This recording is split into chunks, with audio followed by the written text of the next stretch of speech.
feeling me.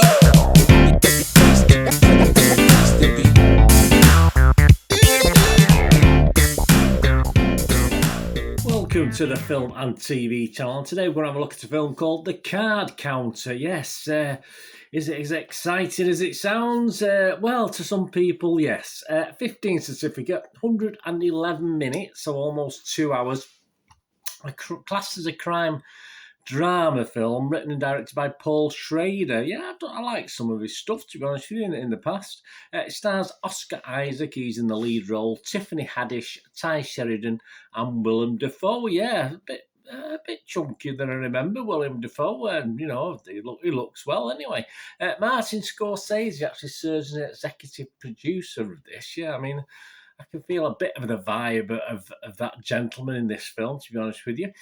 On Rotten Tomatoes, the film got an approval rating of 85%, so that's not bad, is it? That's based on 174 reviews. An average rating of 7.6 out of 10, so very healthy. 148 fresh reviews and just 26 rotten. And the consensus reads, led by Oscar Isaac's gripping performance, The Card Counter adds another weighty chapter to Paul Schrader's long inquiry into man's moral responsibility. It certainly does, but whether he does it correctly or interestingly enough, we'll see. Al Horner, he was fresh on this. He's from Empire magazine. He said, an ace in the hole from a filmmaker himself, unafraid to gamble. Excuse me. The Card Counter's pacing won't be for everyone, but Schrader fans will all be all in on this gripping portrait of lament.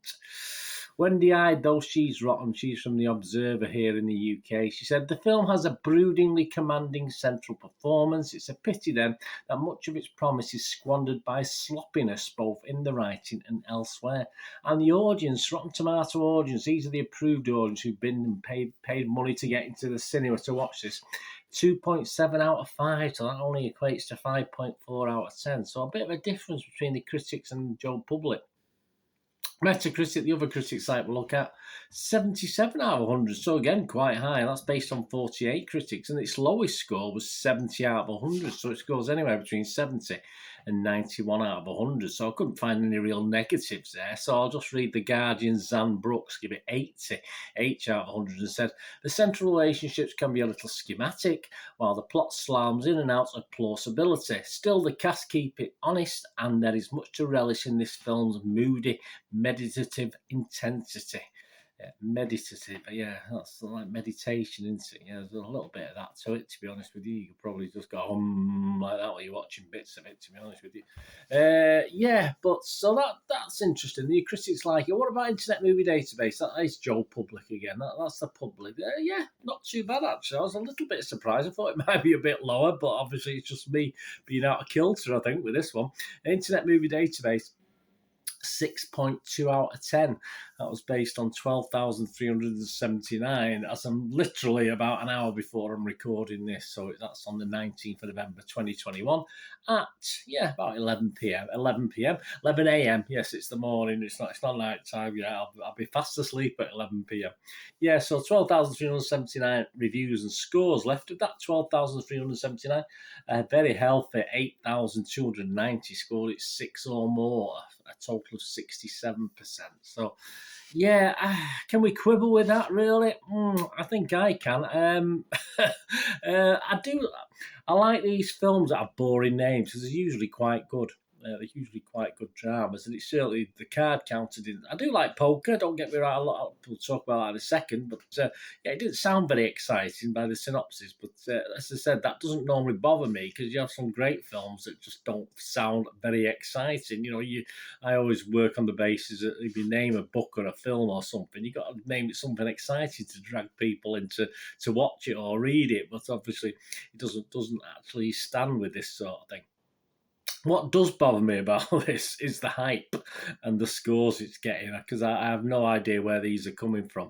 I want to be dragged along and sort of by, roughly or even mildly. I like to sort of be thinking that I want to be dragged along and watch a story or a drama unfold in front of my eyes. And I sort of didn't want to take my eyes off this in case something actually happened, but that was the problem. Not a lot really happened in it for me, and I do like wordy dramas, do like verbal diarrhea. I like a lot of stuff like that, but yeah, I mean, I want to be entertained as well, and even within that, and I was interested to see where this story would go from the get go. And there's a sequence probably about 10 minutes in where you think, oh, this could be good. This could be quirky and good, and something a bit sinister and dark. But it never really, well, it sort of explains things, but it never really grips you in any sort of way to sort of play with your emotions. So it's almost like 2 hours for me of waiting for a payoff that probably did come in the end. It was a payoff, but it wasn't really worth the time and effort getting to that payoff, unfortunately. I just found the lead guy, this Isaac bloke, that people seem to, we're talking Oscars here from people. I just found him very boring, not particularly his fault. For me, it was a boring script. I would have probably, if I was reading a script, or I probably would have stopped about 10 pages in it just to say, I just don't understand. And Isaac probably did his job perfectly, but obviously he perfectly bored me to death, to be honest with you. No real character, no real personality, and it went with most of the people in this. There's probably about 3 or 4 main people in this, and they're all sort of. I didn't really care much about any of them, to be honest with you. What happened to any of them?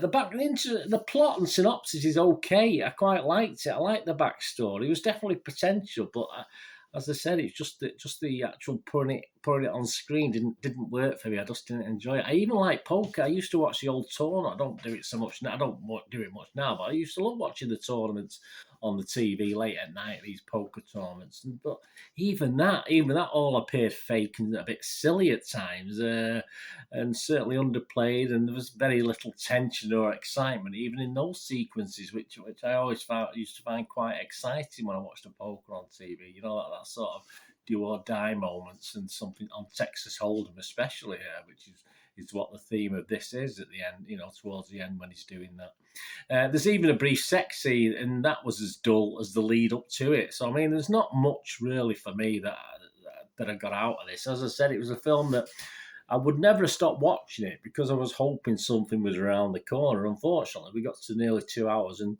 what was around the corner wasn't really worth the bother.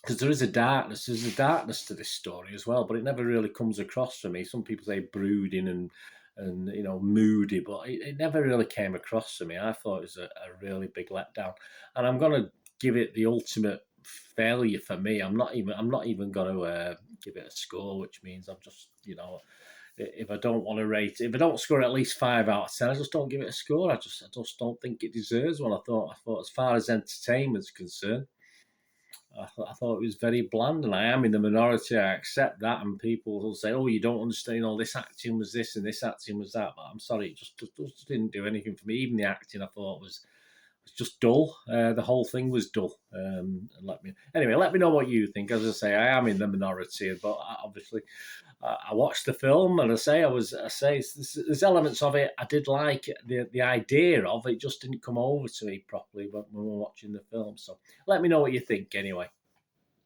All right, guys, thanks for watching. What are we going to do the rest of the day? Have a great one. Look after yourselves, look after your friends, look after your families. More important, let's all look after each other. So me here again on the Film and TV channel.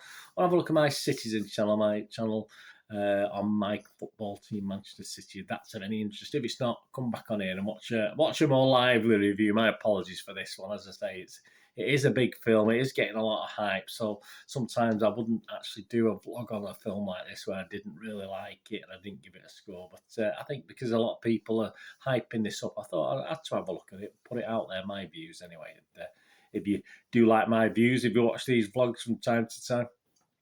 Anyway, until we meet again, please, all I ask is stay safe, everyone. Thanks for watching. Bye for now.